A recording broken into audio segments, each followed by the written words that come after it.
Hi, I'm Karen Elliott. Coming up on Southern Accents, we'll explore the picturesque Savannah, Georgia.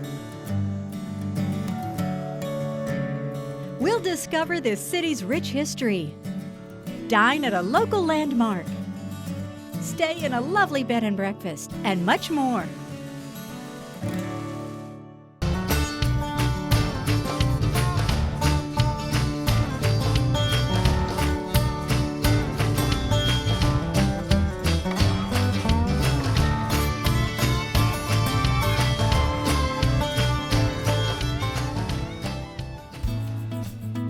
There are few towns in the South with a reputation like Savannah, Georgia.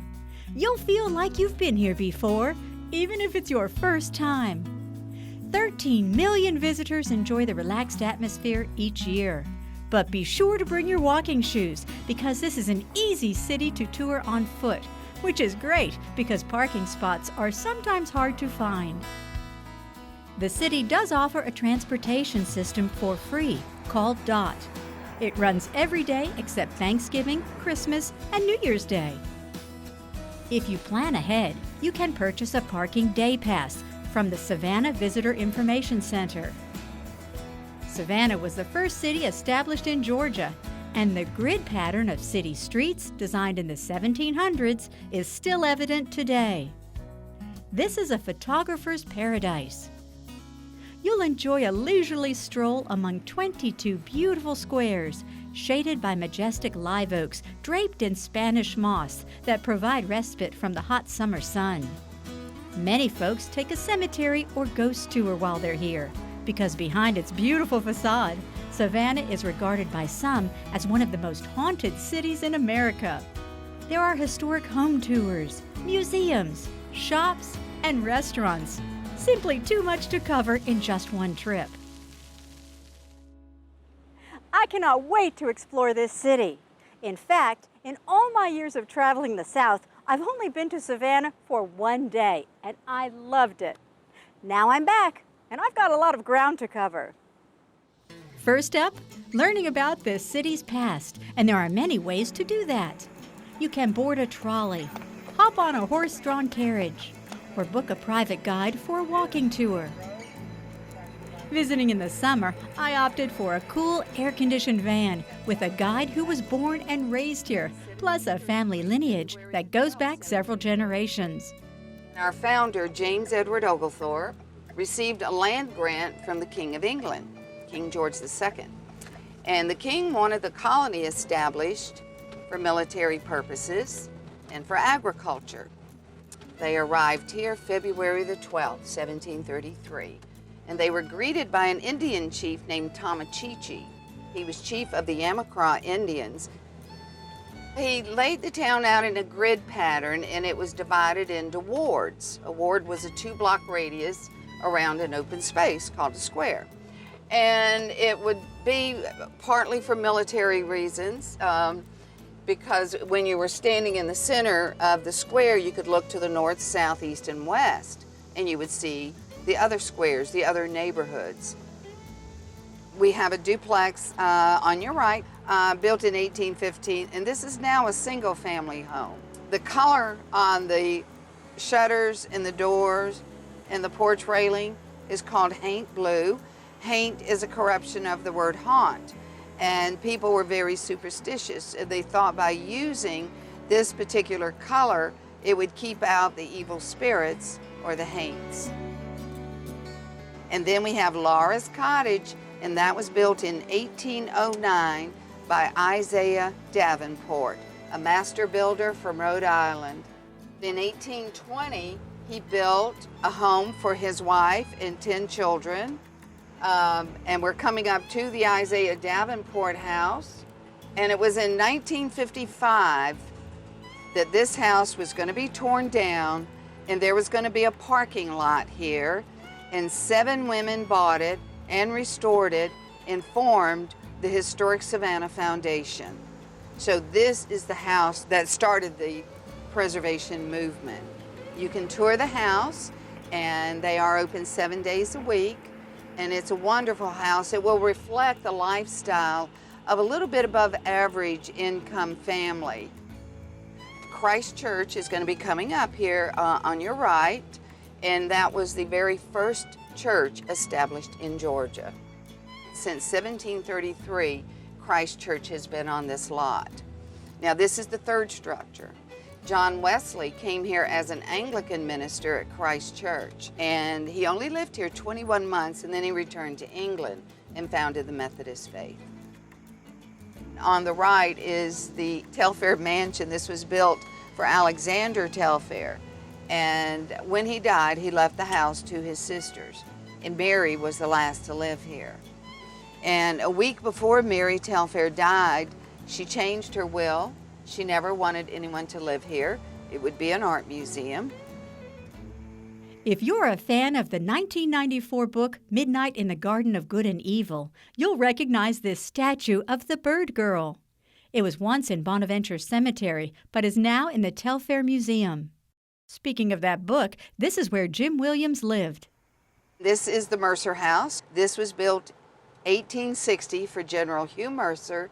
He was the great-grandfather of Johnny Mercer, the songwriter, and it was in 1968 that Jim bought it and restored it. It's been used in several movies. Of course, in the movie Midnight in the Garden of Good and Evil. It was also used in Glory, and also the television movie Scarlet. After my tour, it was time for lunch, so I headed for a restaurant I'd enjoyed when I was in Savannah once before, Vic's on the River. I never forgot the view or the meal. We've never really advertised, so it's all been word of mouth. And even from the beginning, we took off like a rocket, and it's the great food that we have, and we try to combine that with wonderful Southern hospitality and service. So we're not trying to be pretentious. We kind of have a contemporary fine dining service, but we don't want people to feel like they can't come to the restaurant and just relax, you know, and that's what it is. We just want people to come and enjoy themselves. As you enter, you can't help but think this building must have an interesting story to tell. This was built in 1858, and it was commissioned by John Stoddard, who was a well-to-do kind of cotton exchange gentleman, and so he had John Norris, famous architect. He had him brought down from New York to build the Cotton Exchange and also this building here, which was one of the main cotton warehouses of Savannah. That was in 1859. And then after that, it became Stevens Shipping Company about 40 years later, and it stayed that way until we bought it. This particular building, you know, as the story goes, you know, when Sherman came to town here, he spared the whole city. He gave it as a gift, the city of Savannah, to Lincoln as a Christmas gift, because he loved the city so much, and the people, you know, embraced it because they didn't want their city to be burnt down. This particular building, his officers were staying here, and while they were here, they actually drew a map on our wall in the dining room of the Chattanooga area. We haven't quite figured out exactly why they did that one, but that was obviously one of the major victories for him as he was making his march south. And it's still on the wall to this day, sitting right behind one of our tables overlooking the river. One of Vic's specialties is fried green tomatoes with a panko and Parmesan crust. They're deep fried and topped with tomato chutney accompanied by goat cheese and balsamic syrup. They're just unbelievable how everybody comes back year after year just to have those fried green tomatoes. On a hot day, you might enjoy a crab salad, a take on Cobb salad. It features domestic crab and citrus vanilla vinaigrette. A guest favorite is the oyster crab and shrimp stew with fresh local ingredients. If you have a hearty appetite, you might want to try the short rib sandwich. The ribs have been braised for 6 hours. For a summer dessert, just try to resist the peach trio. Peach ice cream, peach bread pudding, and peach cheesecake, all made in-house. The South, we just love we like entertaining, and we like people, our owners are family men. We like to treat our staff like that, and we like to treat our guests like that. They're a part of the family. So when people come in, we want to relax, have a good time, we want to spoil them, and when they leave here, they can see the wonderful city and enjoy themselves. Another must-see on my list was historic River Street. Experience the 200-year-old cobblestones and former cotton warehouses. Spend some time here meandering in and out of the shops, and perhaps savor local fare at the restaurants. On a pleasant day, just sit and watch the river traffic. you'll be mesmerized by huge cargo ships that navigate the Savannah River. Read the historic markers along the way.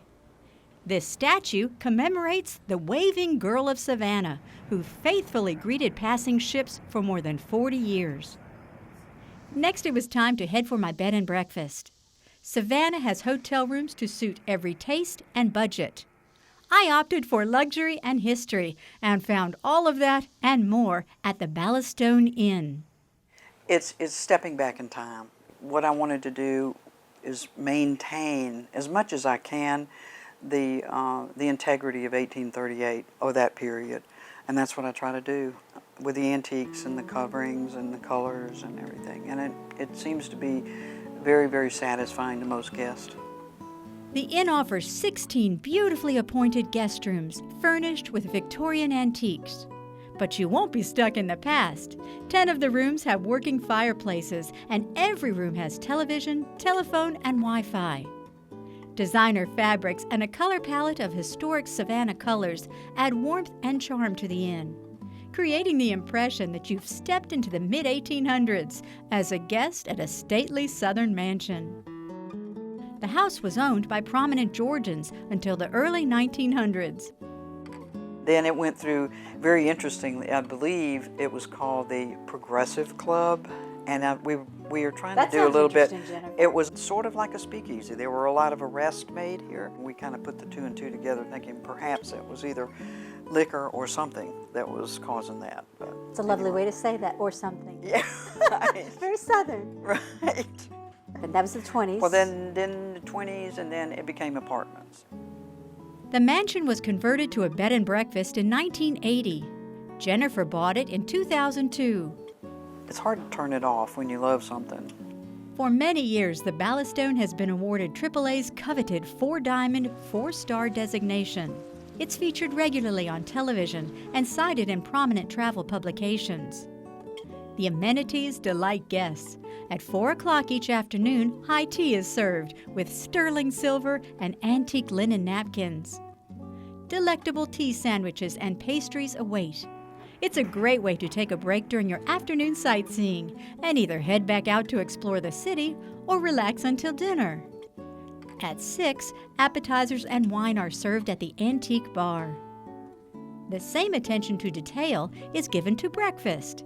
It is included with your stay and served from 8 to 10. I have a whole continental bar set up with fresh breads, homemade granola, yogurt, fresh fruit, and some sort of fresh bread every day. And that's just the continental. And then we call it a chef special. And it's just however creative the chef wants to be. The Ballastone does not allow children under 16, which some guests appreciate. There's a lot of honeymooners, there's a lot of adults, older adults, and they all have grandchildren, they all have families, and they just want to get away. And they say that's why they like to come here.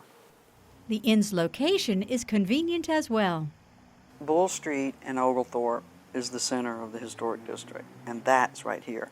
And once they park, that's it. You know, they park that car and they're gone. You know, they can walk everywhere. So, and that's nice. As we chatted, Jennifer told me she believes guests have experienced some paranormal activity. And we've got our ghost. We have a little, but she's a lady. She's a lady, and she's very she's very nice and very sweet. And I've never seen her. She's only been around, I think, about 4 different times.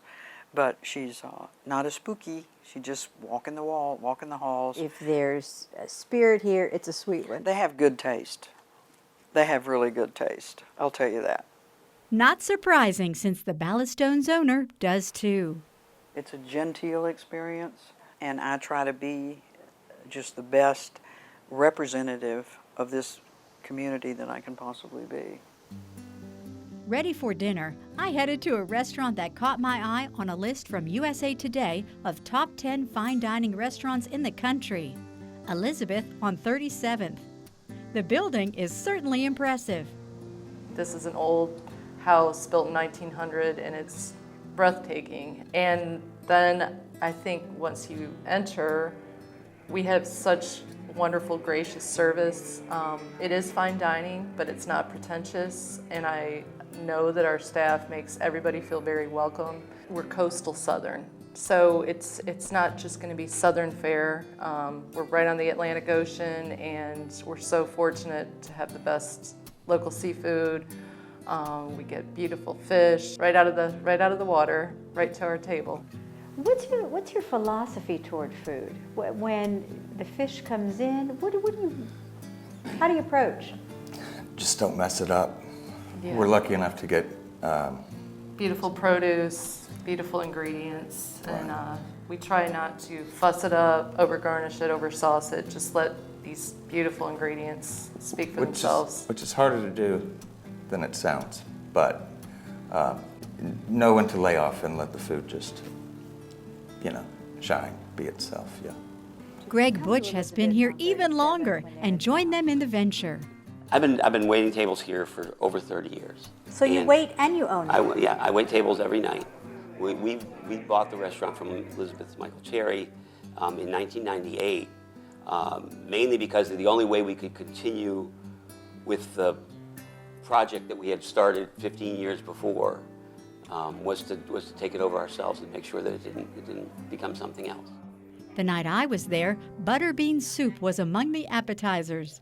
So we simmer the butter beans with quite a bit of Vidalia onions, the Suriano ham, fresh mint from the garden, and then we puree it. Then we pour it over some nice, beautifully cooked local Georgia shrimp, and we garnish it with a little bit of truffle oil, just a touch. A featured entree was gullah fried rice with fresh crab and red snapper. We use basmati rice, blue crab. We use silver queen corn, red peppers, Vidalia onions, and celery. And all the vegetables are minced really fine, and the cooked rice, crab, bacon. And we put that in a bowl, and then serve a beautiful piece of American red snapper from the Gulf of Florida. And that's right on top. And then we just make a really nice sauce with herbs. And we serve that with tomato and Vidalia onion, cucumber, and halloumi cheese salad. Oh, this gullah rice is absolutely outstanding. And the fish, such an uncomplicated, fresh taste. This is a treat. We have 7 different desserts to choose from every night. Right now we have beautiful peaches and blueberries in season.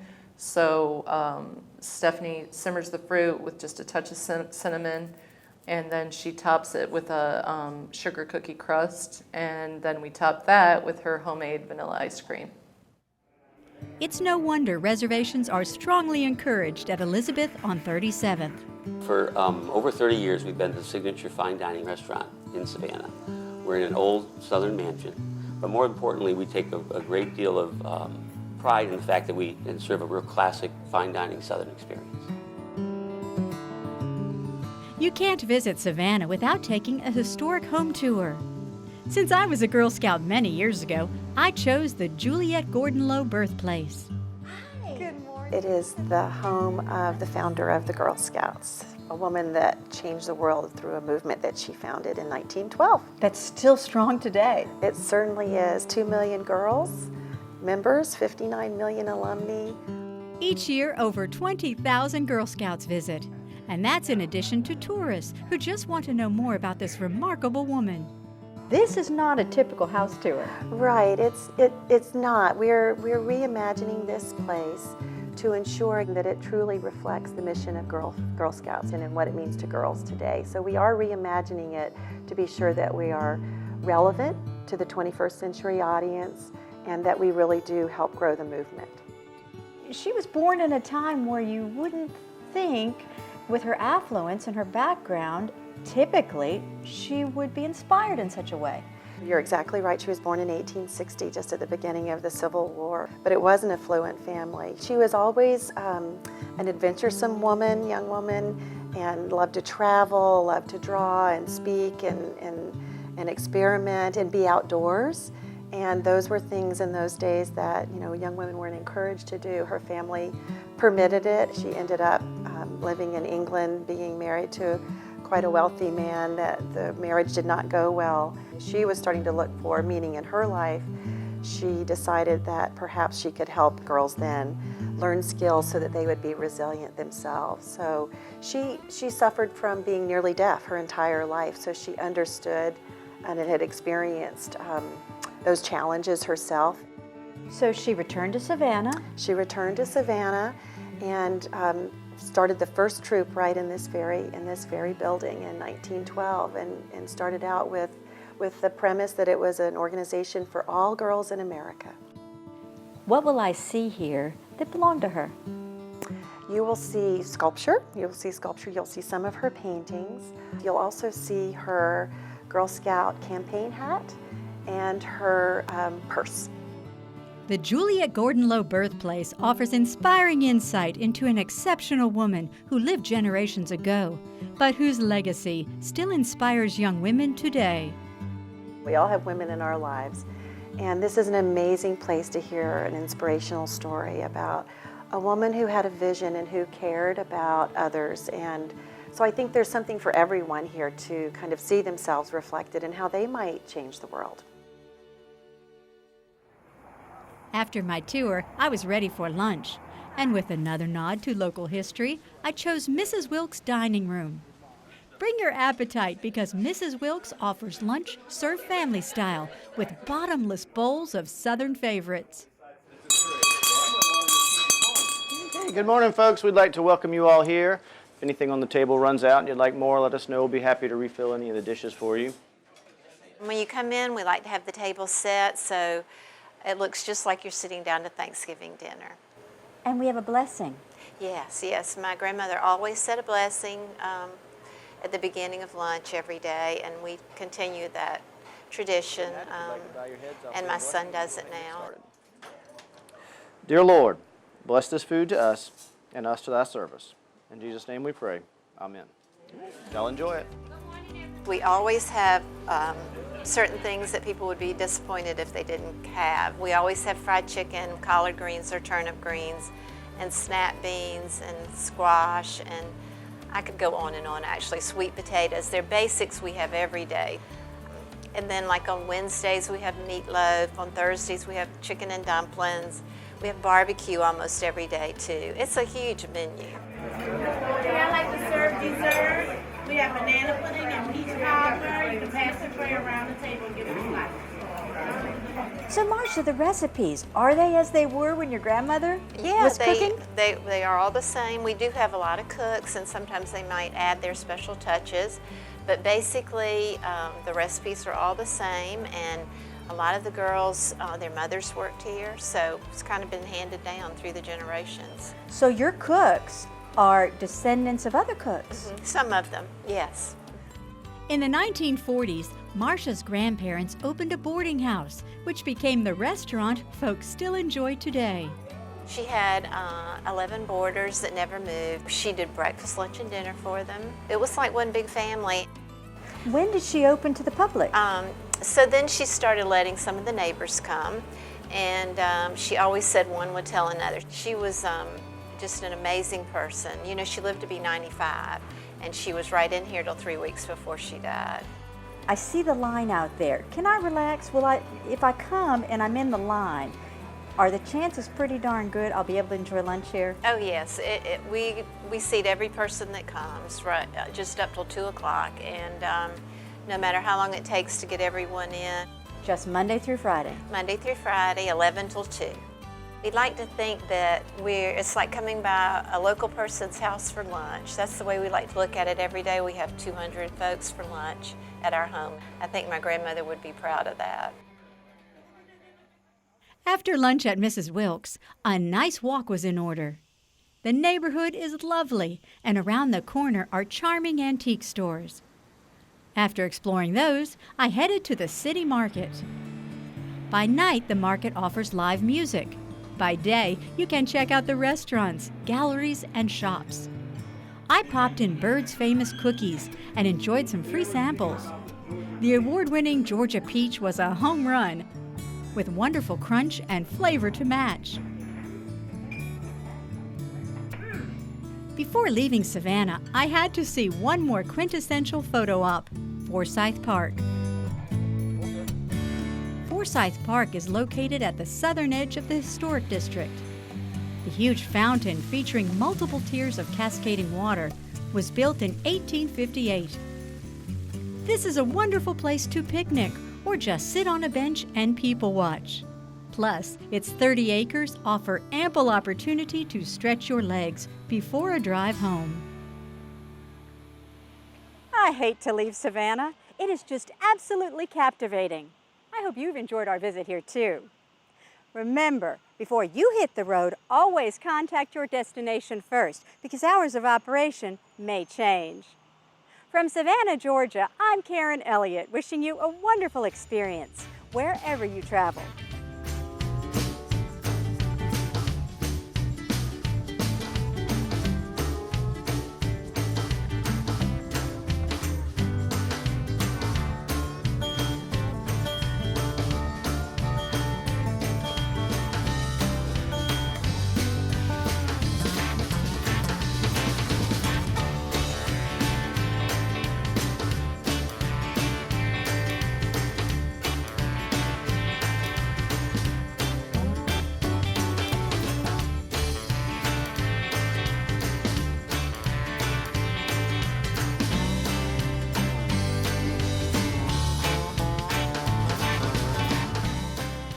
For a copy of this program, call 423-702-7800 or email videoservices@wtcitv.org.